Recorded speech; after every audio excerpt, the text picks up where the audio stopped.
যেখানে মৃত মানুষ আর জ্যান্ত ইতিহাসকে একসাথে পাওয়া যায়।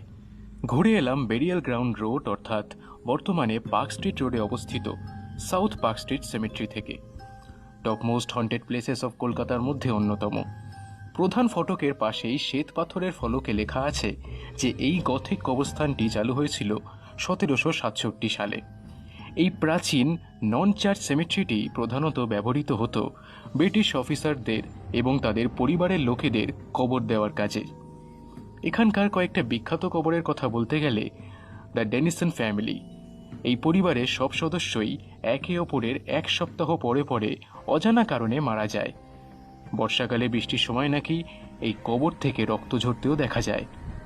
স্যার চার্লস হিন্দু স্টুয়ার্ট একজন ব্রিটিশ অফিসার, যিনি হিন্দু সংস্কৃতিকে ভালোবেসেছিলেন, এবং তার অনুরোধেই তার সমাধিটিকে পঞ্চায়েতন স্টাইলে তৈরি করা হয়। বিষ্ণুর মতো হিন্দু দেবতাদের প্রতিমূর্তি আছে তার সমাধিতে। স্যার উইলিয়াম জোন্স, প্রায় 3 তলা বাড়ির সমান সবথেকে উঁচু সমাধি এই সেমেট্রির।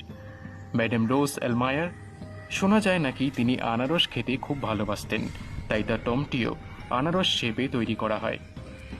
স্যাঁতস্যাঁতে শ্যাওলা ভরা দেওয়াল, বাতাসে শুকনো পাতার দীর্ঘশ্বাস, সব মিলিয়ে বলাই যেতে পারে বেশ রোমাঞ্চকর ব্যাপার রে তোপসে।